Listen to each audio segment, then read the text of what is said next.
생생경제. 김윤경의 생생경제 3부 시작하겠습니다. 생생경제 퀴즈 다시 한번 알려드릴게요. 상대방의 금융정보를 낚시를 해가는 사기 수법을 이야기를 하는데 이걸 뭐라고 할까요가 문제였고요. 보이스 이거라고 얘기를 많이 합니다. 낚시질을 한다를 생각하시면 될 텐데 보기 드리겠습니다. 1번 피싱, 2번 썸씽, 3번 돌싱입니다. 이 정답을 맞춰주신 분들 중에 선정을 해서 오늘의 경제신간에서 소개를 해드린 일본의 벤처 영웅 호리에 다카우미에 져서 제로를 보내드리겠습니다. 정답은 아직 늦지 않았습니다. 오늘 방송 끝나는 오후 5시까지 문자로 보내주시면 되는데요. 휴대전화 우물정에 0945번으로 보내주시면 됩니다. 보기 다시 한번 드리겠습니다. 1번 피싱, 2번 썸씽, 3번 돌싱입니다. 정답은 샵의 0945로 보내주시면 됩니다. Best shot, best enjoy, best shot, best shot to the best manager, best shot, best shot, best smile, best shot, 전자제품 쇼핑은 베스트샵에서. best shot. 김윤경의 생생경제. 금요 대기회 생생경제 금요기회. 오늘 금요기획 주제는요. 예고해드렸지만 한중 FTA의 실질적 타결의 의미와 파장입니다. 이번에 한중 FTA를 이끌었던 산업통상자원부 동아시아 FTA 추진기획단의 김영무 단장님, 저희가 타결 직후에도 간단히 인터뷰를 했었는데 오늘 직접 스튜디오에 나오셨고요. 또 글로벌 통상 전문가이신 성균관대 글로벌경제학과의 김영한 교수님도 함께 모셨습니다. 구체적으로 들어가 보겠습니다. 먼저 두 분 소개를 해드리겠습니다. 산자부의 김영무 FTA 추진기획단장님 나오셨습니다. 안녕하십니까? 안녕하세요. 네, 성균관대 글로벌경제학과의 김영한 교수님 나오셨습니다. 안녕하십니까? 예, 안녕하십니까? 아니, FTA 하시는 분은 다 김영자로 시작하는 게 법칙인가요? 네. 어쨌든 오늘까지 닷새 동안 내내 한중 FTA가 신문 방송에 안 나온 적이 없었던 것 같아요. 그래서 첫 질문은 평가를 한번 해볼까 하는데 먼저 협상을 직접 진행을 하셨던 분께 여쭙는 게 좋지 않을까 싶어요. 김영무 단장님께 먼저 한중 FTA에 대한 어떤 평가 부탁을 간단히 드릴게요. 네. 사실 저희가 협상을 직접 담당하고 저희가 평가를 하기가 굉장히 좀 어렵습니다. 그렇죠. 예. 그렇지만 네. 객관적으로 네. 저는 이 평가 기준을 저희가 협상 개시하기 전에 세워놨던 목표하고 그다음에 지금 나온 결과들하고 한번 비교해 봤습니다. 네. 그렇게 봤을 때 저희 목표는 거의 100% 달성을 했다. 저는 그렇게 말씀을 드릴 수 있을 것 같고요. 네. 지난번에 B 플러스 정도면 B 플러스는 제가 그때 말씀드릴 때 네. 구체적으로 자기 이익이 반영이 안 되신 분들이 B 플러스 정도 네. 주시면 후하게 생각한다라고 했었고요. 네. 저희 협상단에서 협상 목표를 세워놓고 목표 달성도를 봤을 때는 저는 네. A 플러스라고 생각을 한다고 말씀드렸었습니다. 저희가 잘못해서 그랬나요? 예. 김영한 교수님은 어떻게 보셨나요? 한중 FTA? 예, 우리가 오늘 좀 길게 논의를 할 예. 것 같은데요. 보내주신 질문지 제일 마지막 질문에 보니까 네. FTA는 뭐다. 예. 한마디로 정의를 내리는 네, 네. 그런 문제가 있던데요. 그거 나중에 저희가 미괄식이라서 그렇습니다. 나중에 하는데요. 한중 FTA에 대한 그냥 개괄적인 평가만 일단 말해주시고 나중에 예. 방점을 찍어주시면 될 것 같습니다. 예, 근데 이제 평가를 네. 하려면 평가는 기준이 있어야 될 네, 것 같은데요. 그렇죠. 근데 제가 이야기로는 네. FTA를 포함한 모든 시장 개방 정책은 결국은 그런 시장 개방 정책을 통해 가지고 실질적인 우리나라 산업 구조를 어느 정도 고부와 가치 산업으로 만들어서 궁극적인 국제 경쟁력을 높일 수 있는 네. 그런 프레임으로 디자인이 되고 네. 또 이제 집행이 됐느냐, 그게 궁극적인 판단 기준일 것 같은데요. 그런 측면에서 본다면은 우선 단기적으로 우리가 비교 우위를 가지고 있는 산업들이 얼마나 더 많은 시장 접근 기회를 확보했는가 하는 네. 측면 하나. 그보다는 더 중요한 거는 우리가 중국에 대해서 비교 열의 산업에 있는 즉 장기적으로 시장에서 퇴출될 수밖에 없는 그런 산업들에 대해 가지고 어떤 효율적인 구조 네. 정책을 마련해 나가면서 준비해 오면서 예. 이런 FTA를 준비해 왔던가 그 두 가지 기준으로 봐야 될 건데요. 네. 뭐 그런 측면에서는 뭐 요즘 언론에서 많이 언급되는 것처럼 김영무 단장님 직접 협상을 담당하신 입장에서는 당연히 이제 초기의 목적을 달성하신 네. A+이겠지만 이 두 가지 네. 근본적인 어떤 목표 측면에서 봤을 때 우리가 반성해야 될 대목이 여전히 많은 건 사실인 것 같아요. 학점을 주신다면요? 학점이 뭐 F에서부터 A+까지 다 있을 수 있을 것 같습니다. 세게 얘기하셨는데요. 네. 알겠습니다. 이 협상 수준이 낮다 높다 이거 가지고도 뭐 사실 말이 되게 많아요. 장관님도 오늘 어젠가요 얘기를 하셨던 것 같고. 근데 한중 FTA는 다른 FTA보다 그러니까 한미 때도 굉장히 유심히 살펴봤지만 중국이라는 나라가 워낙 크고 이제 성장을 해나가고 있으니까 걱정이 좀 많이 됐거든요. 근데 이 미칠 영향이라는 게 긍정적인 것도 있고 부정적인 것도 있을 텐데 이후에 우리나라 경제에 미칠 영향은 어떻게 보시는지를 먼저 김영무 단장님께 여쭤볼게요. 우선 경제에 미칠 영향에 대해서는 분야별로 다 다르들 것 같습니다. 그 전에 제가 네. 아까 그 평가 부분에서요. 네네. A+라고 말씀드렸던 거에 대해서 조금만 더 말씀드려도 될까요? 네, 좋습니다. 납득을 안 하시기 때문에. 아니, 예. 나도 있고요. 네, A+라는 거에 대해서 저도 사실은 설명을 듣고 싶어요. 네. 예. 우선 그 최근에 제가 다녀와서 요 며칠 아까도 말씀하셨지만 언론들에서 보니까 주로 이제 얘기하시는 게 두 가지인 것 같습니다. 네. 저희가 정보 공개를 하는데 조금 문제가 있었다. 네, 그거는 제가 네. 나중에 또 여쭤보려고 했었는데. 그 부분은 따로 말씀드리겠습니다. 예. 그다음에 중국을 개방시킨 정도가 좀 덜했다. 특히 제조업에서 네. 얻은 부분이 없다. 농수산물을 잘 지켰지만 제조업을 열지 못했다. 이런 비판들을 많이 받았습니다. 네. 거기에 대해서 저희가 장관님께서도 이것은 상당히 높은 수준이라고 생각한다라고 얘기했지만 이 높은이라는 말에 정의를 놓고 제가 보기에는 모든 사람들이 다 다른 생각을 하고 계신 것 같아요. 네. 뭐가 과연 높은 건가? 근데 얼핏 생각하면 쉽게 생각하면 상품 시장의 개방도만을 보는 것 같습니다. 몇 %냐? 그러면 한이유나 한미는 99%고 중국은 91%니까 이건 낮은 수준이다. 네. 근데 과연 그렇게 일괄적으로 평가가 되는지 FTA라는 거는 이게 단순하게 예전에 정말 그 19세기에 하던 관세 철폐 협상이 아니기 때문에 현대에 있어서 3세대 FTA는 규범이라든지 서비스, 투자, 비관세 장벽 모든 걸 다루고 있고 네. 상품은 정말 일부분에 지나지 않습니다. 거기서 상품 분야에서 어떤 철폐율만을 봐가지고 이건 낮은 수준의 FTA다라고 네. 말씀하시면 저희가 동의하기가 어렵고요. 네. 그렇다면 제가 좀 기준을 드리면 물론 상품 시장의 개방도 중요합니다. 그리고 관세 철폐율도 중요하지만 그것보다도 중국이라는 이 거대한 나라하고 저희가 비즈니스를 할 때 실질적으로 문제가 되었던 비관세 장벽이라든지 상품, 서비스 분야, 투자 분야 그리고 지재권, 전자상거래, 경쟁 이 모든 걸 포함한 규범 분야의 수준이 어느 정도냐. 네. 이 부분에 대해서는 사람들이 되게 관심도 없으시고 이 부분의 수준이 높다 낮다 얘기를 하시는 분이 거의 없으신 것 같아서 그러니까 단장님 경우에는 그 부분에도 좀 가중을 둬야 된다는 말씀이시죠? 그렇습니다. 그 부분을 다 봐서 이게 전체적으로 A 학점인지 B 학점인지를 봐야지 어떤 그 수능 시험을 볼 때도 과목이 여러 가지인데 한 과목만 딱 보고 이 과목은 별로야 네네. 하는 거는 저희가 좀 받아들이기 어려울 것 같고요. 자분 이렇게 반박을 해주셨는데 네. 혹시 제가 그러면 김영환 교수님께 넘겨도 네. 될까요? 네. 그러면은 아까 A+부터 F까지 범위가 다양하다라고 얘기를 하셨어요. 그러면 A+는 뭐고 F는 어떤 항목이었나요? 예, 방금 김용무 단장님 말씀하셨던 네. 것처럼 이제 최근에 진행되고 있는 FTA의 어젠다라는 것이 사실상 상품의 관세 인하 협정은 정말 점점 어떤 마이너한 부분이 네. 되고 있는 것 같고요. 다양한 형태의 소위 양국 간 경제 교류 가지고 문제가 되고 있는 비관세 장벽을 포함해서 심지어 각국의 소위 서브린 각국의 주권에 해당되는 네. 경제 정책까지도 조정할 수 있는 그런 협의까지 진행되고 있다는 측면을 고려해 봤었을 때는 사실은 김영무 단장님 말씀하셨던 것처럼 과거 사회주의 체제에서 여전히 자본주의 체제로 과도기적인 어떤 정상 즉 사회주의적 흔적을 가지고 있는 측면이 아주 많은 그런 중국을 상대로 네.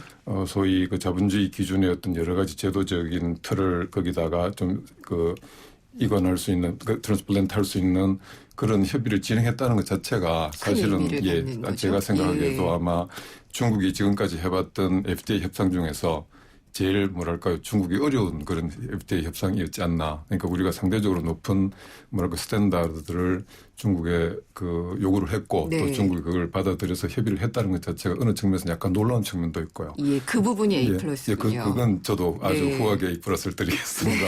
게다가 더 놀란 건 네. 중국의 국영기업 관리 시스템은 보면 여전히 과거 공산주의 시스템 크게 못 벗어나고 있거든요. 거의 똑같죠. 그렇죠. 예. 여전히 그 당 지도위원이 네. 나가서 경영 결정의 최고 파이널 어프로브는 네. 당 지도위원이 하고 있는 그런 국영기업에 대해서도 경쟁 정책이 원칙적으로 적용될 수 있도록 그렇게 협의를 했다는 사실 자체부터가 네. 그 사후적인 집행 여부를 떠나가지고 그런 논의가 있었다는 것 자체는 저는 아주 높이 평가하고요. 네. 이제 그 다음에 이제 우리가 좀 반성해야 될 대목들. 그건 F요. 예. 그걸 F로까지 봐야 될지. 아니 F라고 말씀을 네. 하셨나요? 예. F면 재협상해야지 됩니다. 예. 아까 제 협상 아예 그냥 페일 아닌가요? 그러니까 F는 수강 신청을 예, 예. 새로 해서 그렇죠. 예. 네. 김영무 단장님 얼굴이 너무 흑빛이 될 것 같아서. 아니, 웃고 계시는데요. 네. 예. 어쨌든 심각하게 우리가 반성해야 될 대목은 네. 그 FTA를 추진하는 우리 본래적인 목표. 예. 즉 아까 말씀드린 두 가지 우리가 단기적으로 네. 비교 우위를 보이고 있는 산업들이 최대한 어떤 해외 시장, 즉 중국 시장 접근 기회를 극대화한다는 그런 측면과 단기적으로 그다음 더 중요한 거는 중국에 대해서 그 절대유리뿐만 아니라 비교유리에 처해 있는 네. 장기적으로 시장에서 퇴출될 수밖에 없는 한중 FTA를 통해 가지고 그런 산업들에 대해서 얼마나 단기간에 그 비교 유리 산업들을 비교 우위 산업으로 재배치할 수 있는 네네. 산업 구조조정 정책을 FTA 정책과 같이 병행하면서 준비해 왔느냐. 그런 측면에서 봤을 때 적어도 산업 구조조정을 준비하는 가운데서 산업 구조조정 정책의 일환으로서의 네. FTA 정책이라는 측면에서는 우리는 심각하게 반성을 해야 될 것 같고요. 알겠습니다. 여러 가지 절차적인 예. 우리 꼭 필요한 과정들을 스킵했던 것도 사실인 것이고. 그래서 이 대목에서 제가 좀 나와서 얘기를 하고 싶은 것은 실질적 타결이었고요. 그다음에 한중 FTA가 많은 전문가들이 그러니까 많은이라는 거는 제 주관적인 기준일 수도 있겠지만은 연내 체결되기 어려울 것이다라고 전망을 많이 했었거든요. 근데 이렇게 한중 APEC이었죠. 이렇게 해서 만났을 때 딱 서로 악수를 하고 이 타결이 되는 것이 서두른 게 아니냐 이런 생각이 좀 들었어요. 김영무 단장님. 예, 이 부분 좀 설명드리겠습니다. 네. 지금 저희가 FTA 정책을 추진한 지도 이제 10년이 넘었고요. 그 사이에 저희는 이제 글로벌 FTA 허브로 발돋움을 했고 네. 특히 중국하고 하고 나면 미국, EU, 중국 세계 3대 경제권하고 FTA가 있는 나라는 OECD나 10대 경제권 나라 중에서는 한국밖에 없습니다. 그 밖의 나라는 네. 칠레하고 페루니까 그렇게 큰 영향력은 없다고 보고요. 명실공히 이렇게 허브가 되는데 네. 이게 양자 FTA만 있으면 이 상태를 계속 유지하고 있으면 참 좋습니다. 네. 소위 말해서 역세권 국가가 되는 건데요. 이게 지금 잘 아시다시피 TPP라든지 영내 지금 16개국이 하고 있는 RCEP이라든지 네. 이런 것들로 해서 지역 통합이 빠르게 이루어지면 저희가 그간에 확보했던 그 양자 FTA의 특혜이익을 잠식당할 수가 있습니다. 아, 그게 먼저 체결이 되면은요? 그게 아니면 우리가 되고 예. 나서 나중에 되더라도 저희가 예를 들어서 중국이라는 밥상을 좀 표현이 그렇습니다만 네. 저희 혼자 먹는 거하고 여러 사람이 같이 먹는 거하고는 다르기 때문에 RCEP이라든지 이런 게 되면 16개국 특히 네네. 일본이 들어가기 때문에 저희가 경쟁력이 좀 잠식당하는 부분이 있어서 한중은 좀 그거보다는 빨리 가야 된다. 네, 그래서 양자 선점 협의를 효과가 굉장히 먼저. 중요했습니다. 예.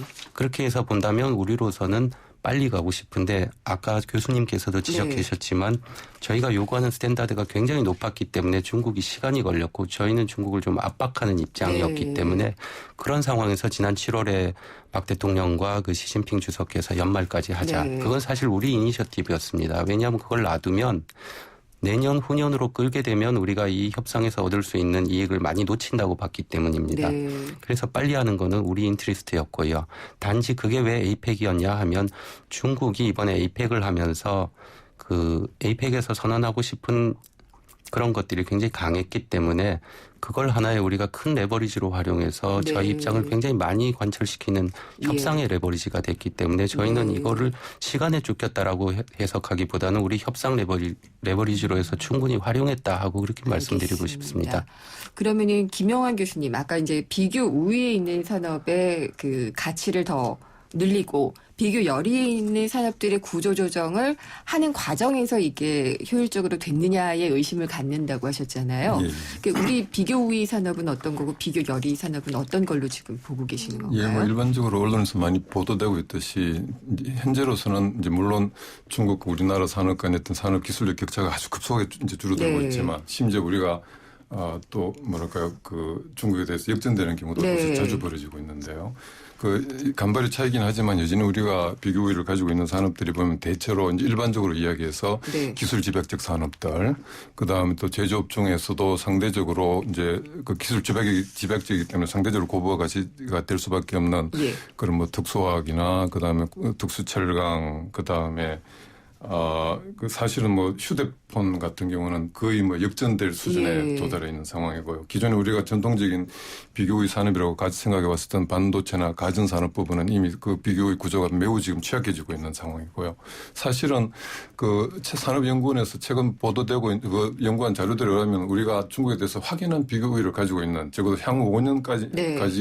계속 절대적 기술적 우위를 가지고 있는 산업을 대라 그러면 참 낭패한 상황이거든요. 없어서요?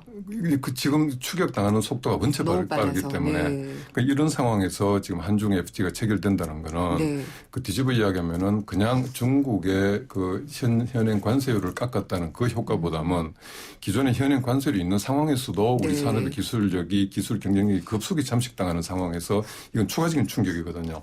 이런 추가적인 충격이라는 것은 뒤집어 이야기하면 우리가 지금까지 중국에 대해서 잃어버리고 있는 비교의 네. 구조들의 어떤 속도가 비교의 구조를 잃어가는 속도가 훨씬 빨라질 거라는 이야기인데 네. 이건 산업정책으로 산업정책의 일환으로 한중 FTA가 철저하게 설계되고 어떤 각 개별 산업의 이익과 연관시키는 어떤 협상 어젠다가 나왔었어야 되는데 지금 너무 포괄적인 의미의 네. 어떤 그 정책적 뭐 목표, 그 에이펙과 어떤 연계시킨다든지 뭐 이런 그 큰 그림으로서의 뭐 어떤 전체적인 네. 동아시아에 있어서의 논의의 또 주도권을 확보한다는 그런 너무 큰 그림에 우리가 이끌려 가지고 네. 정말 마이크로한 그림을 우리가 제대로 그리고 우리 산업이 한중 FTA 충격에 의해 가지고 예. 어떤 그 추가적인 기술적 우위를 확보할 수 있을 것인가에 대한 네. 어떤 과학적 분석이 있었는가 네. 그 대목은 우리 다시 한번 반성해야 될 것 같은 게. 완전히 다른 관점인데요. 그러니까 김영문 단장님은 실제 협상을 하시는 과정에서 중국의 에이펙에서의 어떤 발표 의지라든가 이런 게 충분히 있었기 때문에 협상의 레버리지가 됐다, 도움이 됐다라고 얘기를 하셨고 이 에이펙을 너무 의식해서 이 어떤 산업 정책이나 이런 것들을 제대로 짜지 못한 채 서두르지 않았느냐라는 의견이 맞서네요. 네. 제가 이 한중 FTA를 담당한 지가 지금 딱 10년이 됐습니다. 네. 2006년도서부터 이걸 했는데요. 저희 한중 FTA의 가장 큰 컨셉이 뭐냐 하면 네. 조심성입니다. 신중성. 조심성. 예. 저희가 한미, 한이유 다 하고 한중을 제일 마지막에 한 이유는 그만큼 중국이란 나라가 우리 산업에 미치는 영향도 지금 교수님 지적하신 대로 크고 네. 이게 너무나 사이즈가 큰 나라이기 때문에 자칫해서 관세선 하나만 열어도 산업이 붕괴될 수가 있습니다. 그렇죠. 그렇기 때문에 저희가 이것을 10년을 준비했습니다. 2005년부터 공동연구 네. 시작해서 협상 시작할 때까지 거의 2012년까지 7년을 공동연구를 하고 그리고 또 사전 협의를 2년 하면서 네. 에이펙 직전에 이런 전략들을 세우는 것들이 아니라요. 네. 이거는 이미 협상 들어갈 때 저희는 충분하게 다 협상 전략과 목표와 산업별 대책이 반드시 있었다. 네, 알겠습니다. 그 부분은 예. 또 제가 여쭤보도록 하겠습니다. 에이펙 10년 동안 해오셨기 때문에 아무래도 네. 에이펙이 아니라 이 한중 네. FTA예요. 얘기를 많이 들을 수 있을 것 같은데요. 자세한 이야기는 저희가 여기서 한번 쉬었다 가고 광고 듣고 다시 돌아와서 나누도록 하겠습니다. 삼성 신도시 분양 속보입니다. 눈앞엔 골프장 조망, 단지 앞엔 초중고교와 도서관, 중심 상업시설까지 가까운 968세대 대단지가 옵니다. 상위 40개 건설사 중 부채 비율이 두 번째로 낮다는 그 동일이죠. 삼성이 아껴둔 중소형 대단지, 고양 삼성 7블럭, 동일 스위트 1차 오픈 중. 문의 02381-7373. 세계적인 교육 중심지 런던과 미국 본토 교육이 뿌리내린 괌에서 YTN 주니어 영어 캠프가 여러분을 기다립니다. 품격 있는 영국식 영어를 만나볼 수 있는 런던 영어 캠프는 전통 있는 명문대학 캠퍼스에서 이루어지며 유럽의 역사가 숨쉬는 유적지도 둘러보게 됩니다. 따뜻한 기후와 아름다운 해변을 자랑하는 괌 영어 캠프는 명문 사립학교 정규 수업에 참가하며 해양 레포츠도 체험할 수 있습니다. 참가 신청은 YTN 웹사이트와 런던 캠프는 서울전화 723-0550, 괌 캠프 서울전화 533-0585에서 받습니다. 일하고 싶은 사람, 인재를 찾는 기업, 고양시 일자리 센터를 만나면 고민 끝. 새로운 희망이 시작됩니다. 지속 가능한 일자리를 창출하는 100만 행복도시 고양. 고양시 일자리 센터와 함께라면 당신도 일할 수 있습니다. 자세한 사항은 031-807-3665 또는 검색창에 고양시청 일자리 센터를 찾아보세요. 031-807-3665.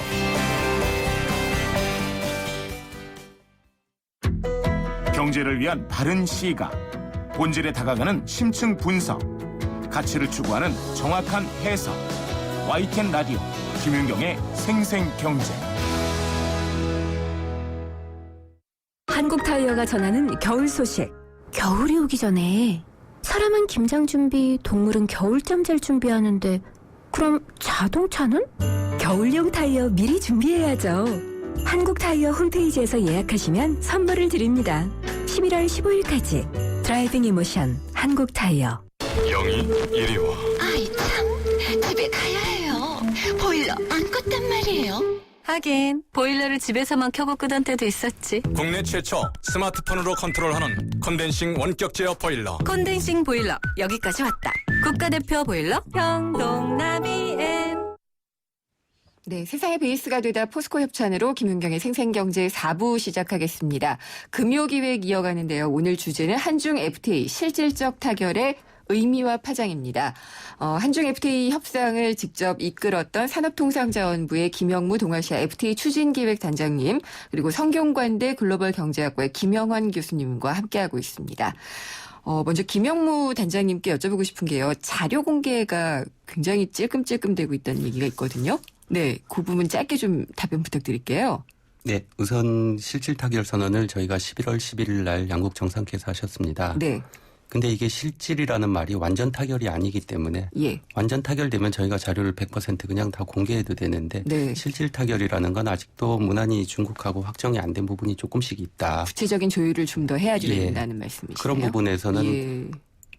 법률적으로는 아직 협상이 진행 중인 상태이기 때문에 네. 가서명하기 전에는 그런 상태에서는 공개를 하지 않는 게 원칙입니다. 알겠습니다. 그러면은 아마 단계적으로 좀 더 공개를 하시겠네요. 예, 그래서 실질 타결 선언을 했기 때문에 저희가 네. 알려드릴 수 있을 것만큼 알려드렸는데 네. 그 이후에 굉장히 많은 분들이 궁금해하셔서 맞아요. 저희가 다음 주부터는 조금 예. 더 체계적으로 예. 품목별로 각 안내 담당자들을 둬서 네. 각 업체나 이런 데서 문의가 오시면 다 안내 그 협정문 자체를 저희가 공개할 수는 없지만 네. 개별적으로 문의하시는 분들은 다 아실 수 있도록 그렇게 좀 알겠습니다. 하겠습니다.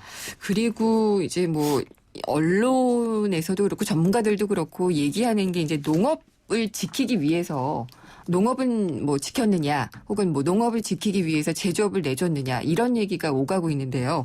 김영환 교수님 보시기에는 어떠세요? 평가가?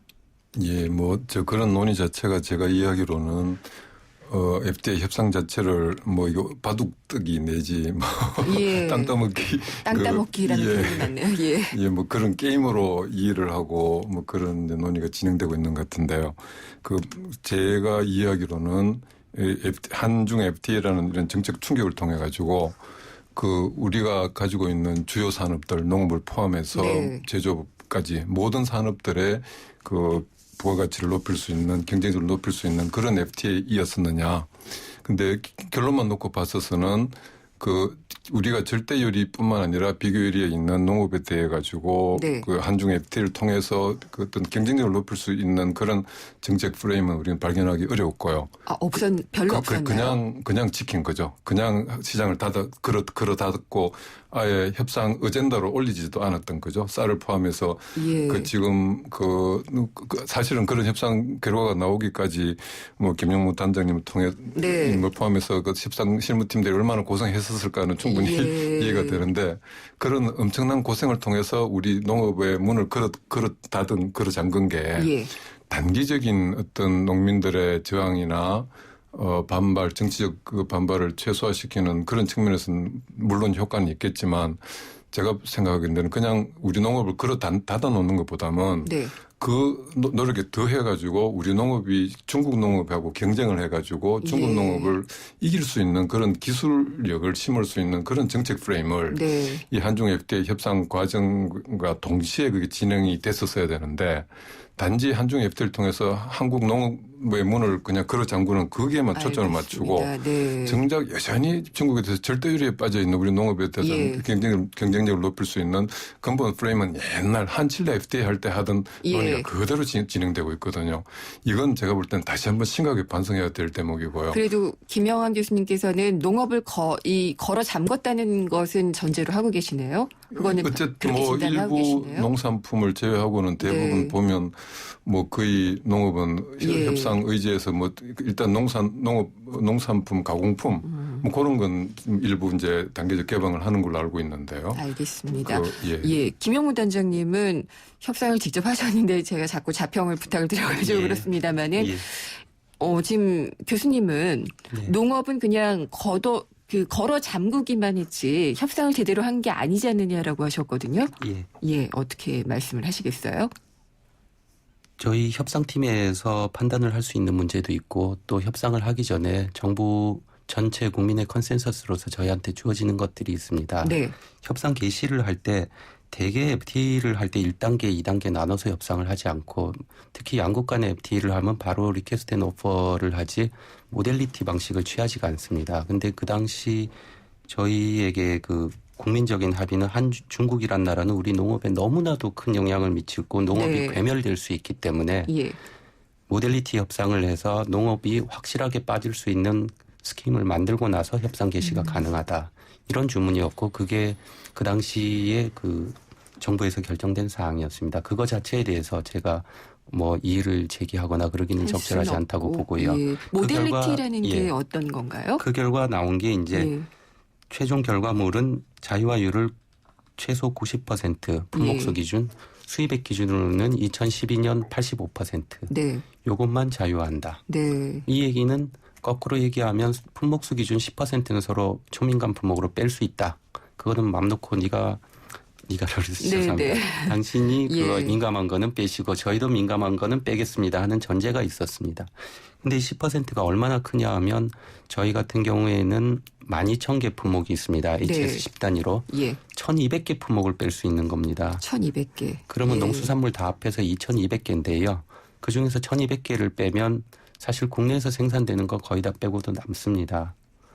그리고 그만큼 중국도 뺀다고 봐야지 되는데 중국은 세 번이 9,000개이기 때문에 10%를 예. 빼면 900개를 뺍니다.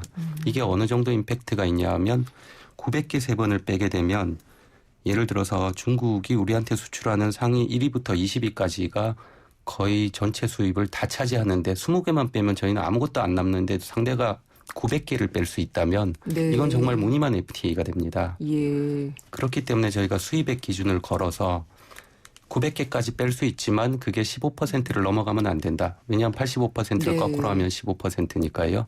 그렇게 되면 중국은 상당히 곤란하게 되고 저희는 농수산물을 사실 다 빼더라도 전체 교역액의 5%밖에 안 되기 때문에 15%라는 박스 안에 넣고도 10%가 남게 됩니다. 네. 그래서 처음부터 구도가 우리한테 유리해서 우리는 맘 놓고 농수산물을 뺄 수 있었고 중국은 네. 자기가 민감한 자동차, 철강, 석유화학 다 빼고 싶지만 그 박스 안에 왜냐하면 박스의 크기가 서로 똑같았기 때문에 중국은 네. 담지 못했고 이 부분의 협상에 가장 큰 방점이 있었고 저희는 중국이 담는 거에 대해서는 어차피 공격할 수가 없습니다. 그거는 반대급부로 우리도 네. 그만큼 담기 때문에 튀어나오는 부분에 대해서는 집중적으로 공격해서 아까 교수님 지적하셨던 우리의 전략이라든지 이런 걸 네. 최대한 반영시키기 위해서 노력했고요.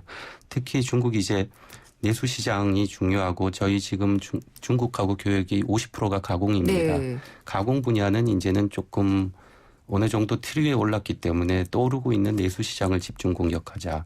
그리고 대기업 품목인 자동차, 석화, 철강 이런 네. 분야보다는 중소기업 품목을 공략하자. 예. 그렇게 해서 이 분야의 제조업 3.0이라든지 이런 저희 산업부에서 제조업 활성화 정책을 세우고 예. 있습니다. 그래서 중국이라는 시장을 이용해서 다시 한번 저희 제조업에 활력을 불어넣어보자. 이런 국내적인 산업 전략하고 반드시 같이 가고 있다. 네. 그렇게 말씀드리고 싶습니다. 그러면 제가 여쭙는 김에 김영무 단장님께 다시 한번 질문을 드리면은요. 자동차 부분을 지금 잠깐 언급하고 네. 넘어가셨는데요. 대기업들이 하고 있는 네. 이 자동차 부분이 그러니까 이게 좀 실망스러웠다. 뚜껑을 열어보니까 라고 네. 했던 국내 반응이 많았거든요. 그랬더니 윤상직 장관님이 추가로 할 수 있다라고 네. 하셨거든요. 가능한 얘기인가요? 이 부분에 굉장히 오해가 있었습니다. 자동차는 협상 과정에서 양국이 다 초민감, 양어 제외 품목으로 뺐는데 거기에는 그만한 이유가 있었습니다.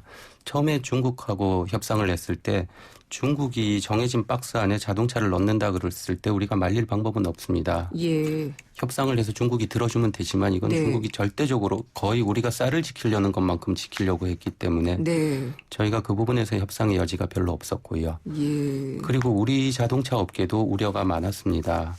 유럽 브랜드의 중국산 자동차에 대해서 우리가 싸게 관세를 철폐할 경우에 우리 자동차 내수 시장이 또 움직일 수 있는 가능성. 네. 그래서 우리는 자동차 같은 경우에는 현지화 전략으로 가기 때문에 굳이 이것을 자동차를 밖으로 빼내서 그만큼 다른 게 HS 박스 안에 들어가면 저희가 더 손해이기 때문에 네. 이 부분은 양해가 된 부분인데 알겠습니다. 단지 장관님께서 예. 네. 추가로 마지막에 이걸 예. 제기하셨던 거는 그래도 자동차가 농수산물하고 같이 제외라는 박스 안에 있는 게 참 민망스럽다. 약간은 그래 의아하기도 하고 그랬거든요. 사람들이 의문을 제기할 네. 거니까 서로 예. 양어 제외는 맞는데 네. 좀 이거를 갖다가 다른 카테고리로 좀 이름을 바꿀 수 있겠느냐. 예를 들면 나중에 리뷰 품목으로 좀 넣어서 지금은 서로 제외하더라도 5년이나 10년 후에 다시 한번 리뷰해서 협상할 수 있겠느냐. 이런 가능성을 저희가 협상이 다 된 다음에 추가로 한번 던져보셨고요. 네. 이거에 대해서는 중국이 바로 이거는 민감하기 때문에 안 되겠다. 안 된다고 얘기했나요? 그리고 리뷰를 하고 싶으면 한국 농수산물도 같이 하자. 근데 이 부분은 저희가 민감합니다. 그래서 그렇군요. 그 부분은 어느 정도 문제만 제기하는 걸로 하고 그렇게 저희가 마무리를 하게 됐고요. 그러면 오늘 장관님이 하신 자동차 추가 협상 가능성에 대한 이야기는 사실상 지금으로서 맞는 건 잘못 해석된 거예요? 자동차 추가 협상을 한다라는 규정은 없지만 상품 네. 협상에 보면 어떤 상품이든지 리뷰해서 한쪽이 제기할 수 있게 돼 있습니다. 다시 한번. 네. 이런 일반 리뷰 조항을 가지고도 저희가 충분히 문제 제기를 할 수 있기 때문에 네. 특별히 저희가 자동차를 이걸 지정할 경우에는 중국도 예. 마찬가지로 그러면 고추마늘 파도 지정하자 하고 나오면 저희가 굉장히 어렵기 때문에 네. 저희로서는 이 부분은 중국에 대해서 예. 우리의 관심만 레지스터하는 정도로 가는 것이 좋겠다 하고 알겠습니다. 판단을 하게 된 겁니다. 네. 그러면 김영환 교수님께서 보시기에는 어떠세요? 이 제조업 부분, 특히 이제 자동차 빠진 부분에 대해서 많이 설명을 해주셨는데요. 네, 예. 그렇더라도 협상을 했어야지 된다고 보시는지, 그리고 중소기업 위주의 제조업에 활력을 찾기 위한 부분이 있었다라고 또 설명을 하셨거든요. 예, 예. 그 부분 또 어떻게 보시는지도 궁금하네요. 예, 물론 그 협상 실무자 입장에서 제가 봐도 땀 뻘뻘 흘리시면서 제대로 예. 다 하신 건 이제 충분히 제가 느낄 수 있겠고요.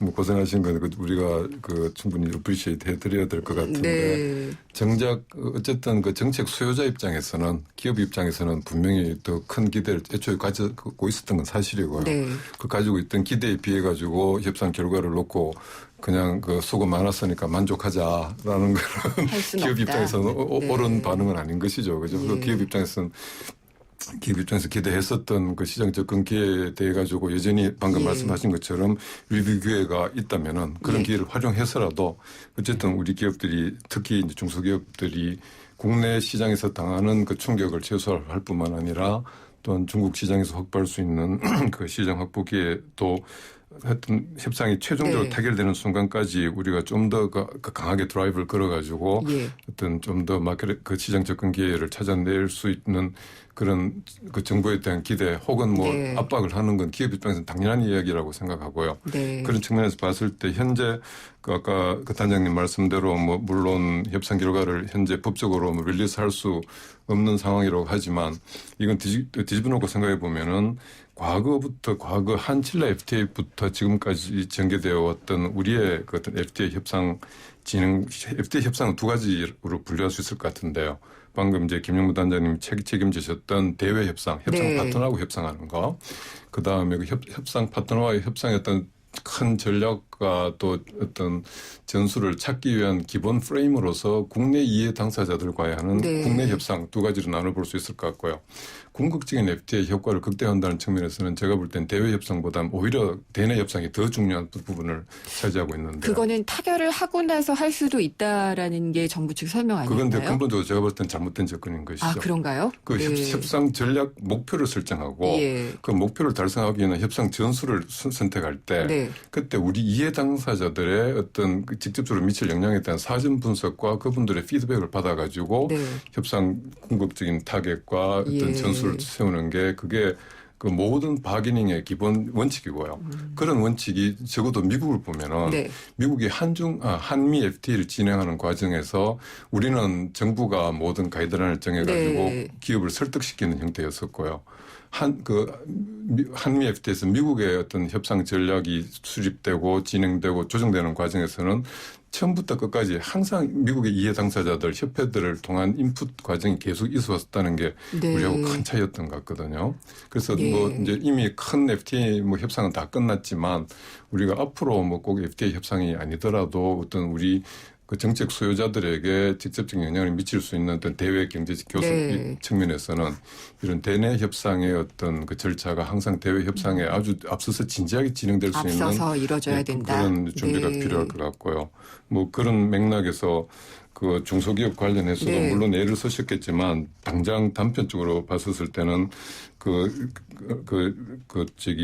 그러니까 그런 맥락에서 본다면 정보를 공개할 수 없고 정작 이해 네. 당사자들은 알 무슨 수가 일이 없다. 벌어진지도 예. 모르고 있는 현재 상황이란 것은 네. 미국에서는 상상할 수 없는 일일 것 같고요. 김영무 단장님이 여기에 대한 설명을 좀 더 해주셔야 될 것 같아요. 저는 지금 정말 그 부분에 대해서는 교수님 네. 참 공감하고요.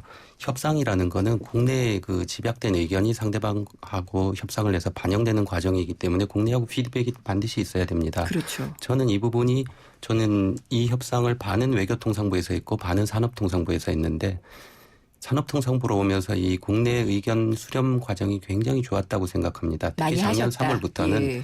제조업본과 한중 FTA 제조업본과 산업본과 산업통상 포럼 이런 걸 만들어서요. 각 분과별로 업종별 단체를 다 모아서 개별 회의를 계속하고 네. 지금까지 협상 과정에 굉장히 많이 반영을 해왔습니다. 아마 교수님께서도 그 분과 회의에 와보셨으면 아실 텐데 모든 규범 이슈까지도 다 비관세 장벽, 네. 기업 내 손톱 밑 가시가 뭐냐까지 예. 다 파악해서 저희가 반영을 해왔고요.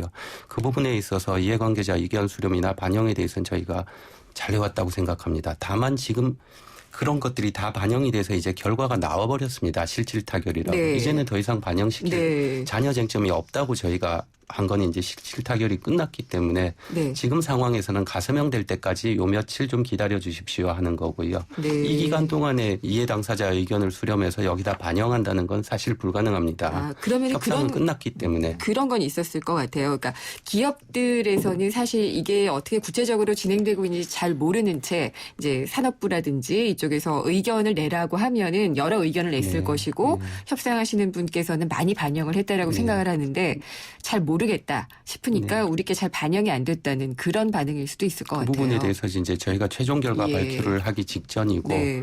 또 각 기업들에 대해서는 또 지금 그걸 알려주고 있습니다. 알겠습니다. 네. 그러면은 이제 원산지 표시 부분이요. 이 부분은 조금 진전된 걸로 봐야 되지 않을까 싶기도 하고 어떻게 보면은 뭐 봉제라든지 섬유 이런 것들에 대한 개성공단에서 그 하고 있는 것들이요. 중국하고 겹치거든요. 그런 부분은 실질적으로 효과가 없지 않을까 이런 생각도 드는데 김영환 교수님은 어떻게 보셨어요? 예, 뭐 그 단장님 말씀하신 대로 아직 협상 중이기 때문에 네. 예, 원산지 그 이슈 관련한 협정 내용이 이제 상세하게 제가 보질 못해가지고 뭐라고 이제 평가를 할 수 없는 상황인데요. 그래서 이제 근데 단지 기대만 하고 있는 거죠. 근데 아까 말씀하셨던 그 뭐랄까 그 향후 이제 기본적인 협상은 완료됐지만 이게 이제 리뷰하는 과정도 있고 그다음에 집행하는 과정에서 중국 측과 협의하는 그런 측면에서 여전히 우리가 어떤 기업들의 뭐랄까요 입장 내지 일정한 가능한 불만 이런데 우리가 정책 당국자 그 정부에서 좀 이제 더 관심을 가지실 필요가 있다고 생각하는 것이 그 지금 아주 제한돼 있지만 발표해 주신 그 저 양어 품목 내용들을 보면은 그 우리 직관적으로 봐서 그나마 우리 중소기업들이 상당한 수혜 품목이라고 볼 수 있을 것 같은 뭐 밥솥이나 믹서, 에어컨, 뭐 여성 코트 자켓, 유아복, 헤어펜 이런 것들이 다 보면은 향후 10년 이내에 그 단계적 관세 철폐거든요. 그럼 결과적으로 지금 당장 아무것도 없다는 이야기거든요. 그러니까 10년 거쳐서 차곡차곡 이제 아주 프로포셔널하게 이제 관세 철폐된다는 것인데 뒤집어 놓고 봤을 때 과연 10년 이후에 우리나라 밥솥이 우리나라 믹서기가 우리나라 그 의류기기가 여전히 중국 기업에 대해서 중국 소비자들의 어떤 선호를 가지고 있는 비교율을 여전히 그때가 유지할 수 있을 것인가. 이 협상을 통해 가지고 우리나라 중소기업이나 기업들이 누릴 수 있는 실질적인 베네핏이라는 것을 우리가 고려해 보면은 이걸 가지고 너무 기업들한테 이걸 막 그 침소봉대해 가지고 엄청난 시장 확보 기회를 얻었다고 침소봉대라고 표현을 하셨네요. 아니 그러니까 뭐 발표된 관료가 워낙 없으니까 그나마 거기에 화가 나셨군요. 그나마 발표된 자료를 보고 추측을 해봤었을 때 지금 중국이 당장 그 관세 철폐하는 걸 정부 지금 발표해 주신 거는 ZU, L형광, 스테인레스, 열형광 중소기업하고 아무 관계없는 제품이거든요.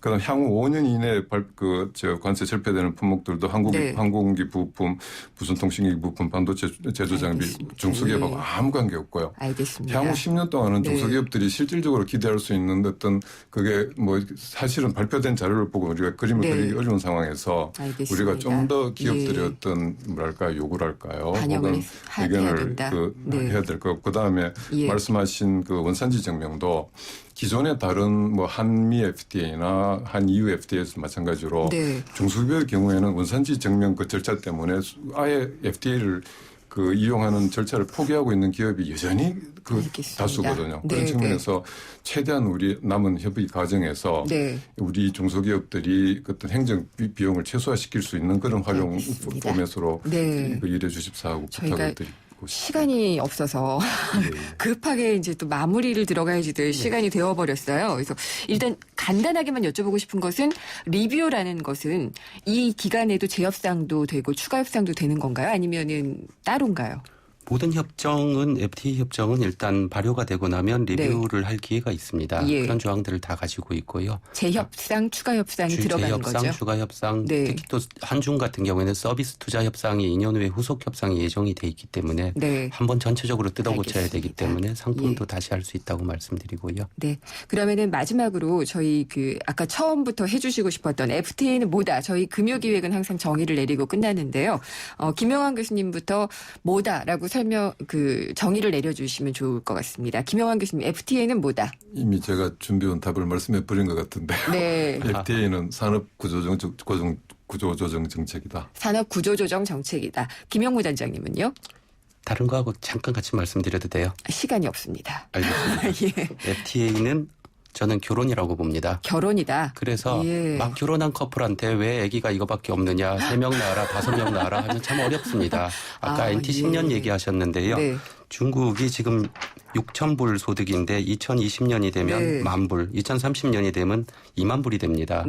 그러면 앞으로 NT 10년으로 2024년이 되면 13억이 15,000불이면요. 저희한테 충분한 기회가 온다고 봅니다. 알겠습니다. 그 부분을 믿고 가야 된다고 생각합니다. 우리가 막 공격을 한 것처럼 얘기를 하시니까 좀 부정적 시각이 좀 민망해지기도 하는데 어쨌든 이 재협상, 뭐 추가 협상 리뷰 과정에서 충분히 다 반영될 수 있으면 하는 바람입니다. 두 분 감사하고요. 오늘 금요기획 한중 FTA 실질적 타결의 의미와 파장을 짚어봤습니다. 산업통상자원부의 김영무 동아시아 FTA 추진기획단장님, 성균관대 글로벌경제학부의 김영환 교수님과 함께했습니다. 두 분 감사합니다. 고맙습니다. 100년의 편지 써보셨나요? 지금의 마음을 영상이나 음성 편지로 보내주시면 정해주신 미래의 날짜에 전해드리겠습니다. 10년이 걸리든 20년이 걸리든 꼭 전해드리겠습니다. 변치 않는 마음을 전하는 SK텔레콤 100년의 편지. 지금 티스토어에서 다운받으세요. 우리 집 통신 대표 번호 101. TV지를 101로 인터넷을 101로 홍보이도 101로 모두 가입해 CCTV만 봐도 101로 다 함께 101. 우리 집 통신은 101로 모두 다 해결해요. LG U+. 28글자로 백성의 눈을 뜨게 하겠다. 세종대왕의 혁신적인 생각. 동서양을 융합해 새로운 문화를 만들겠다. 알렉산더 대왕의 창조적인 생각. 위대한 생각은 녹슬지 않습니다. 위대함을 향해 갑니다. 포스코. 네, 생생경제 오늘 이 시간은 여기까지고요. 경제상식 퀴즈 정답은 1번 피신이었습니다. 당첨자 5분께는 제작진이 직접 연락을 드리겠고요. 저는 다음 주 월요일에 돌아오겠습니다. 김윤경이었습니다.